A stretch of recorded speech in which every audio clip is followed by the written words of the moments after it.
ढेंकानाल मुख्य चिकित्सालय रे सीटी स्कैन सेवा और जख्मा टीकाकरण हेला लोकार्पित। आज पूर्वाह्न जिला स्तरीय जख्मा प्रतिषेधक टीकाकरण कार्यक्रम खाद्य जोगाण और खाउटी कल्याण विज्ञान और प्रजुक्ति विद्या विभाग मान्यवर मंत्री श्रीजुक्त कृष्णचंद्र पात्र शुभारंभ करिसेंती। एही टीकाकरण कार्यक्रम रे जिल्लार प्राप्त वयस्क 18 रु ऊर्ध्व पूर्वतन जख्मा रोगी संस्पर्श रे आसुथिबा व्यक्ति माने 60 वर्ष रु ऊर्ध्व व्यक्ति, कुपोषण शिकार वयस्क व्यक्ति, धूमपान करुथिबा व्यक्ति, मधुमेह आक्रांत व्यक्ति को एही प्रतिषेधक टीका प्रदान कराजिबो। आज जिलार समस्त सीएचसी, पीएचसी, उपखंड चिकित्सालय एवं जिला मुख्य चिकित्सालय रे एही कार्यक्रम 3 मास धरी चालू रहिबो। जिले में पंजीकृत होइथिबा 1,80,000 व्यक्ति को एही टीका प्रदान कराजिबो बोली जणा जाइछि।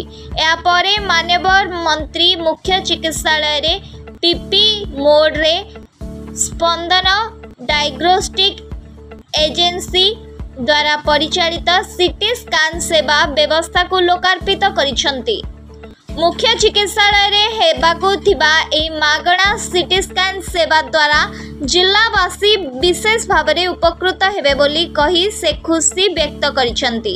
एही कार्यक्रम रे कामाक्षीनगर मान्यवर विधायक श्रीजुक्त शत्रुघ्न जेना, पौरपालिका अध्यक्षा श्रीमती जयंती पात्र, जिलापाल श्री सोमेश कुमार उपाध्याय, आरक्षी अधीक्षक श्री मडकर संदीप संपत, जिला मुख्य चिकित्सा अधिकारी डॉक्टर दिलीप कुमार बिस्वाल, अतिरिक्त जिला चिकित्सा अधिकारी डॉक्टर ज्योतिष चंद्र महापात्र, टीपीएम एनएचएम सोनाली प्रियदर्शिनी समेत विभागीय अधिकारी माने उपस्थित थिले।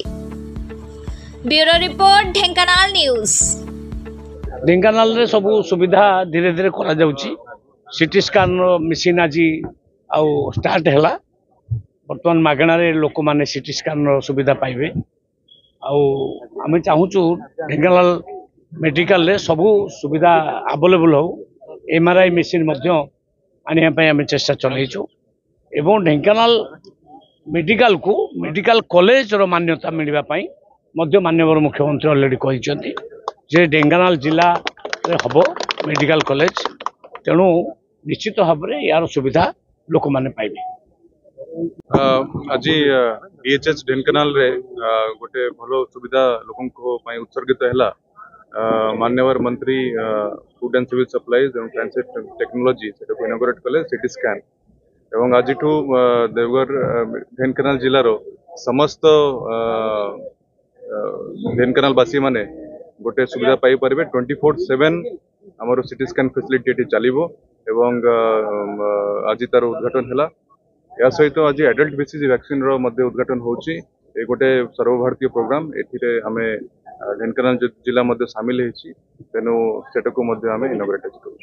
सर गोटे प्रोग्राम देखिबो लक्ष्य करिबो बहुत लाभवान है। सीटी स्कैन से बहुत लाभवान है। जोड़ा आगुरी जनसाधारण दाबी थिला जे सीटी स्कैन केबे हबो जेटा आजिकल कार्यकारी आज स्टार्ट है।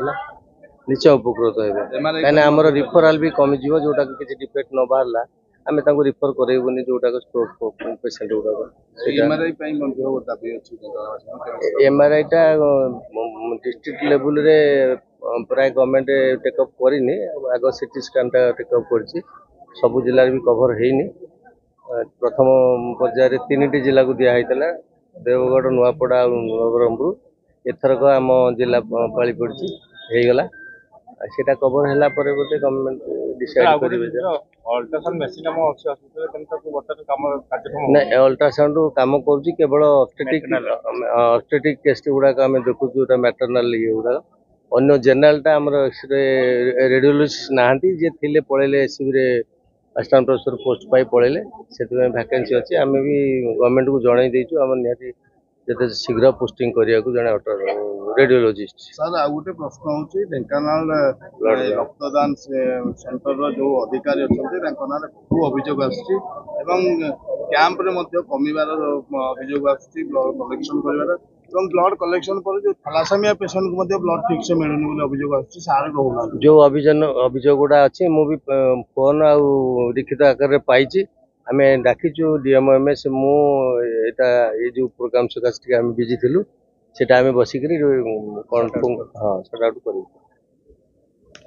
सत्य सुंदर बासा मु स्पंदन डायग्नोस्टिक सेंटर ओडिशार मुख्य अच्छी जातीय स्वास्थ्य मिशन एवं ओडिशा सरकार सहित PPP मोड रे स्पंदन डायग्नोस्टिक सेंटर यह हूँ 21तम इंस्टॉलेशन।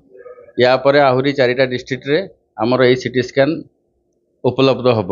यही सेवा आमर दिन रात्रि एवं मागणा सेवा रमर जातीय स्वास्थ्य मिशन एवं ओडिशा सरकार मिलित भाव में आमको गोटे पेसेंट पिछा 750 टंका देवे किंतु पेसेंट मानक यही सेवा संपूर्ण मागणार उपलब्ध करा। धन्यवाद।